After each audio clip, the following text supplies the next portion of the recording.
27 अक्टूबर 2022 BCCI ने दिया एक लैंडमार्क डिसीजन जहां पे उसने मेंस क्रिकेट टीम और वुमेन्स क्रिकेट टीम की मैच फीस सेम कर दी और ये हमारी पहली विक्ट्री थी towards closing the gender pay gap. A huge day for women's cricket, a huge day for gender parity. और पिछले कुछ सालों से हम मीडिया और न्यूज में यही सुनते आ रहे हैं, द जेंडर पे गैप। जहां कुछ लोगों को लगता है कि जेंडर पे गैप बहुत रियल प्रॉब्लम है, वहीं कुछ लोगों को लगता है कि ये फेक है और बहुत बड़ा मिथ है। Multivariate analysis of the pay gap indicate that it doesn't exist.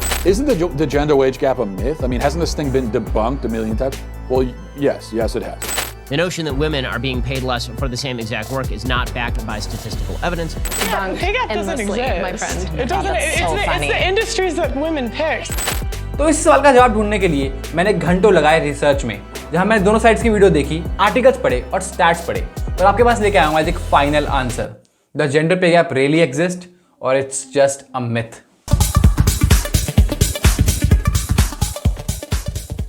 Hey guys and welcome back to स्पर्शकास्टिक।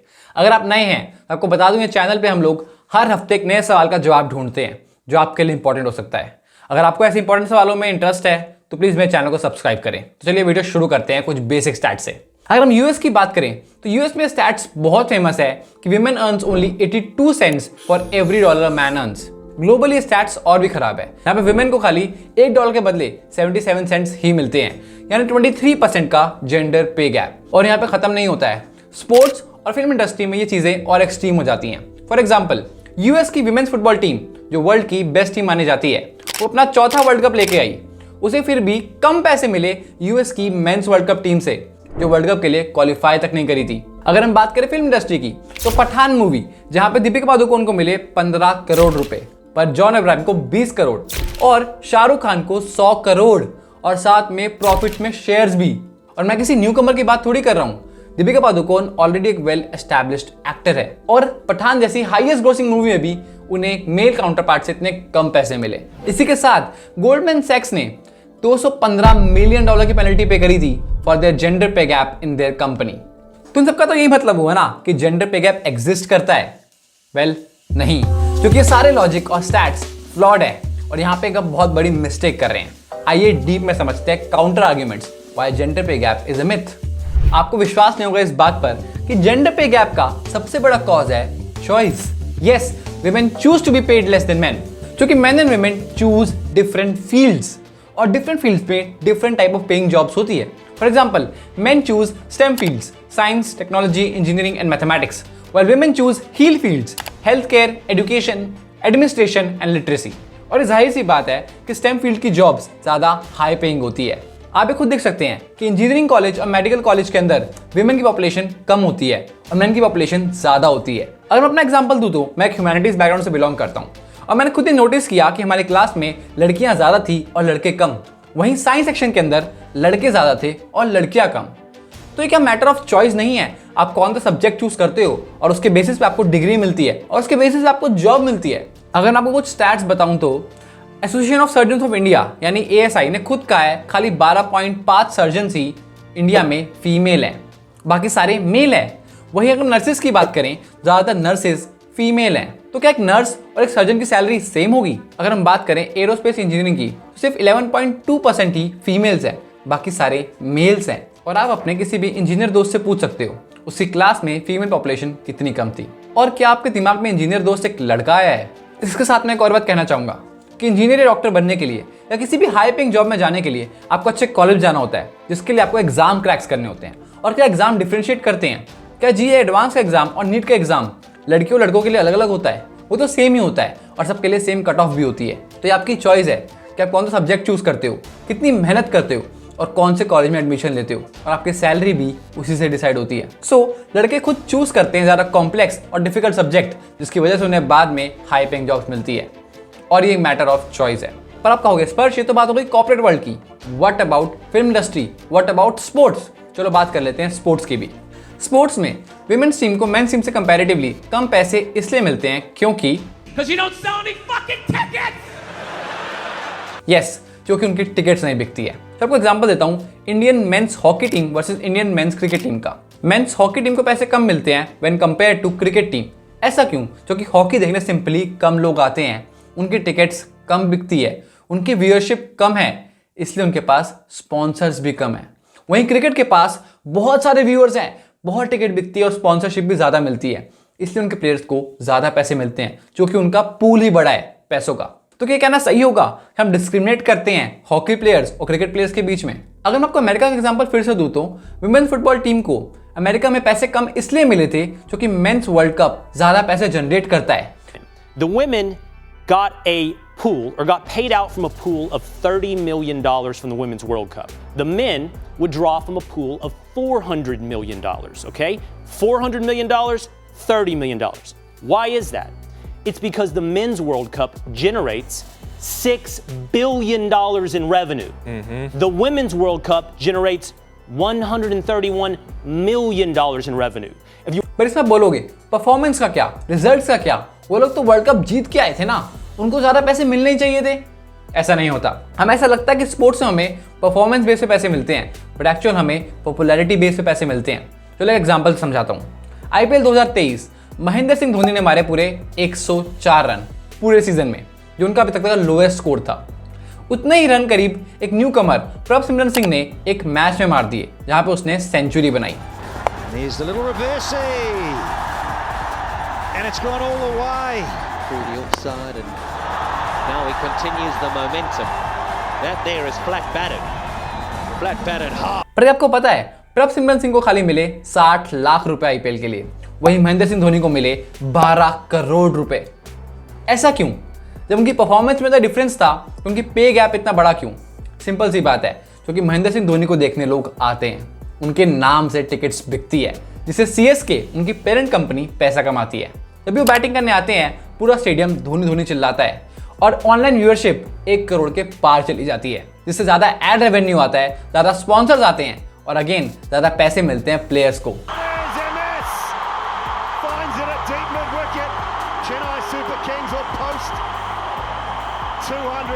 तो सिंपल सी बात है, स्पोर्ट्स में आपको उतने पैसे मिलते हैं जितने पैसे अपनी पेरेंट कंपनी को कमा के देते हो, जितने ज़्यादा स्पॉन्सर्स और व्यूअर्स आप लेके आते हो। इसी बात को कंफर्म किया था रोंडा रूस ने, जो अपने टाइम की वर्ल्ड चैंपियन UFC फाइटर थी।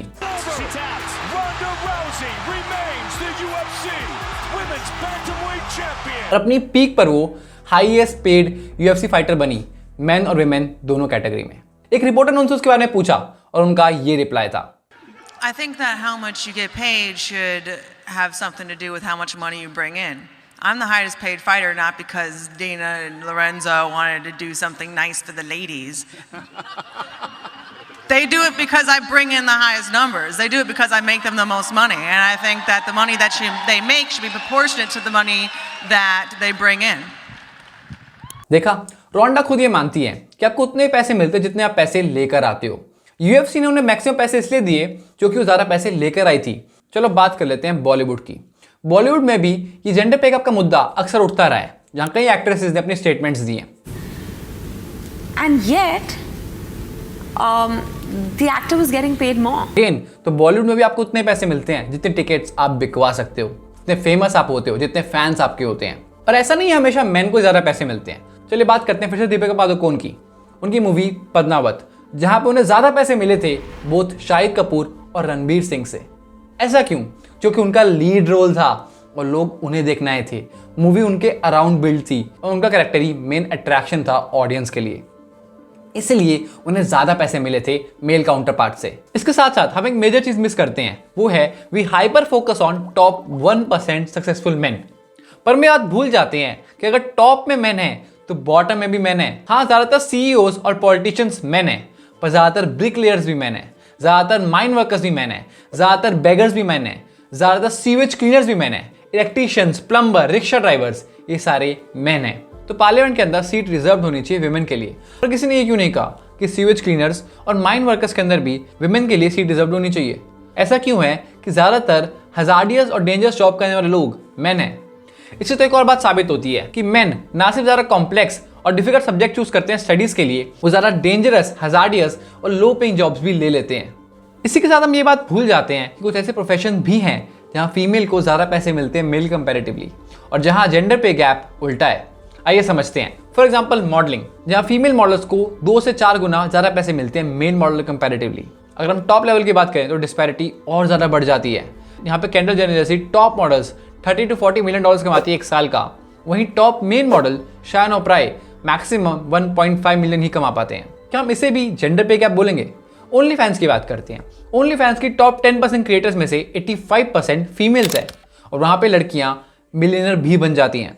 अक्सर बॉलीवुड में भी यह आर्गुमेंट उठाया जाता है कि जब एक्टर और एक्ट्रेसेस सेम काम कर रहे हैं तो उनकी पेमेंट भी सेम होनी चाहिए। चलिए मुझे एक बात बताइए, एग्जाम्पल लेते हैं आइटम नंबर्स का। ओ अंटा मामा आइटम नंबर के अंदर उनकी एक्ट्रेस समंता को मिले 5 करोड़ रुपए।